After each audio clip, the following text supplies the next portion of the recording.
Well, that's the worst is when they talk about like we just did an all-time episode and now we have to re-record and you can't get the magic back. No, can't. absolutely not. Well, I caught it before he even finished the welcome. But I was already I locked have the in. audio of the camera though, It's in done case some magic. The magic's happened. gone.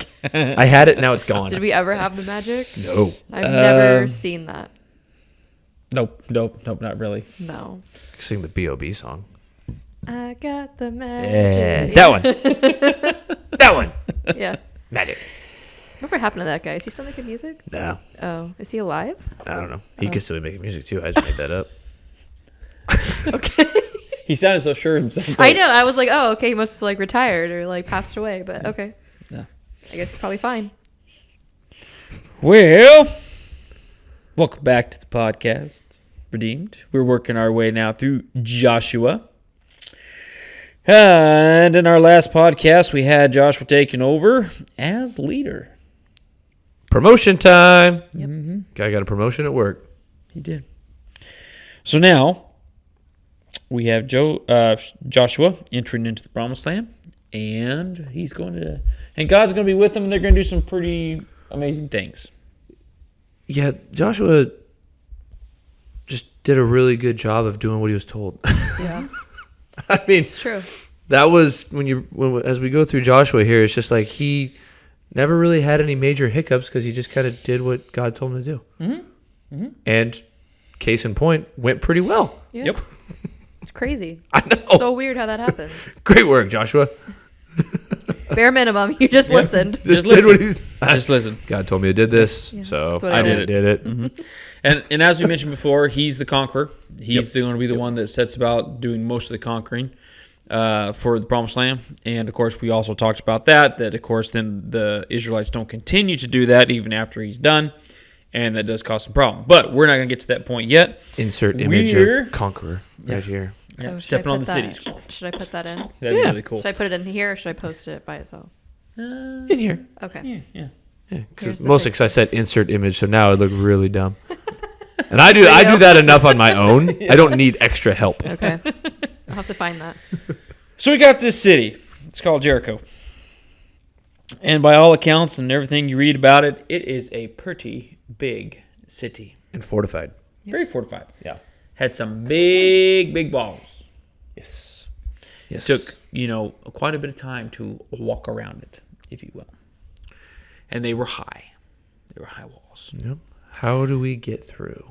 So what does Joshua do? Well, he figures he better do some recon, get some intel. That's always a good place to start. Any good conqueror knows that, right? Yeah. Any good general. Uh-huh. So he sends a couple spies, and they go into Jericho. And they're scoping the place out. There's a few other things that happen, blah, blah, blah, blah. But what happened? The main thing we have to realize is what happens here is the powers to be in Jericho figure out that they have some spies in the city. Yep. Word got around. Mm-hmm. How did they know? I don't know. I would assume there's a lot of people in Jericho. Mm-hmm. They could have stood out. Probably Just look because different. Yeah. because they were going to look. They did definitely look different. They're not very good spies. Well, Mission Impossible technology wasn't around yet. They couldn't do face What are swaps. those called? Those masks? The energy masks? Uh-huh. Yeah. Yeah. Wasn't ready. Okay. That's fair. And it's interesting too. So then Joshua the son of Nun secretly sends 2 spies, go look over the land, especially Jericho. So they went and entered the house of a prostitute named Rahab. Yep. Okay. Now remember, please stick a pin in that. Remember that name. Remember Rahab. It's going to come up again. Yes, and multiple times. Okay, named Rahab, and they stayed there. Okay, well, this is the king finds out. King of Jericho finds out that he's got some spies in the city. He figures out they're staying at Rahab's place, and so he sends some guys to go get them. All right, which makes sense. If you had, You don't want spies. You don't That's want bad. spies. I mean, you got this group of people entering your land. They're conquering things. They're taking things over. Probably you don't want them spying. You're already on high alert. Absolutely. Now, Rahab had a choice at this point. Mm-hmm. And when the soldiers come and knock on the door and say, hey, give the guys up, what do they do? What does she do? She hides them. She hides the 2 spies. She takes them up on the roof, hides them under I think they call it, flax. Yep. Yeah. Yep, stalks of flax. And then they were able to hide there. And soldiers come in, they look around, they can't find the guys.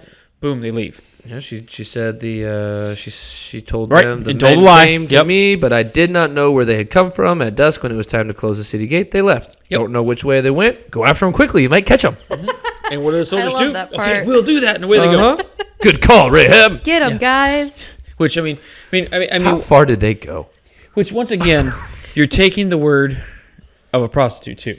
Yeah. Now, I maybe things were different back then, but that wasn't like the cream of the crop. No. Job placement. Trustworthy person. No, but they thought, man, she's really doing her part to help her town. Yep. Better But go. then again, maybe they thought, well, she doesn't have any alliance to anybody. You know what I'm Right. saying? So Why would she not? lie? And so then what does she do? Well, she lets them out her window, down the wall, and the spies escape and go back to Joshua. But there's something else that takes place there that we have to make note of. After she hid the spies, Yeah. she had a conversation with them. Because she, and I don't even know how she came around to it or where her faith in God came from, but she had a respect for him. And she knew that things were not going to go well for Jericho. Yep. And so she basically asked for them to remember her when they enter back into the city. She said, she told them, I know that the Lord has given you this land and that a great fear of you has fallen on us, so that all who live in this country are melting in fear of you. Talked about they had heard about how the Red Sea got dried up. They heard all these stories, which if you hear all these stories, Okay, it's makes like, sense. okay, Yeah, paving the way. these guys are not to be messed with. Their God literally dried the Red Sea. Yep. Not messing with them. So wise by her.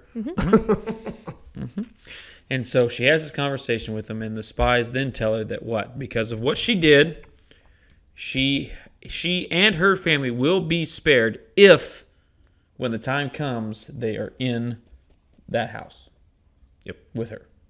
If they were outside the house, You're all on your bets were own. off. And don't tell what we were doing. Yeah, and don't tell what we're doing. Yeah.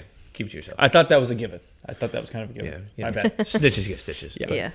Because at this point, I mean, she was already committed to the cause. Correct. You know what I'm saying? Yeah, she's in too You're deep. coming down Yeah, with I mean, us, just- if so. At this point, you can't say Yeah, nothing. you're on the ship now. Yeah. And so she lets them out, and then she ties the red cord in the window, so they basically know where she's at. Yeah. And later on, it's going to pay off for her. And something else that pays off for Rahab too is if you look, which once again, is God and His miraculous the way He works things. If you look at the lineage of Jesus, the son of David, that lineage where it comes from, Rahab's one of them. It's crazy. Those little details. Yeah. And I always think it's cool too because God can use anybody. Yeah. At this particular point, what's He using? A prostitute. You know what I'm saying? He does that multiple times. He does. Yeah.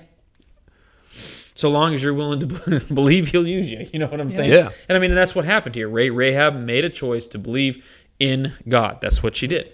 Yeah.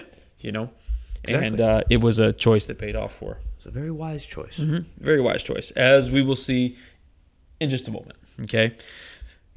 Sometimes we are going to be faced with hard decisions. And the question is, are you going to side with God? Because that's basically what we have here with Rahab, is she sided with God. Decided to not to side with her people, but decided to side with God. And as Christians, isn't that what we're called to do too? Correct. Now, that's a lot of times easier said than done. Yeah. Oh, yeah. Because I'm sure the easier choice for her would have been just to hand those two spies over to the guards Yeah. and be done with Would have been the end of her day. it. Yep. Just like that. Yeah, they're right here. But no, she saw something bigger at play, and she knew that she had to choose a side, and she chose the right side. Absolutely. And anytime you're on God's side, that's a good side to be on. You're going to be all right. Yep. You just rock steady right there. You're going to be good. All right. So make sure you choose the right side, and we'll see you guys next time.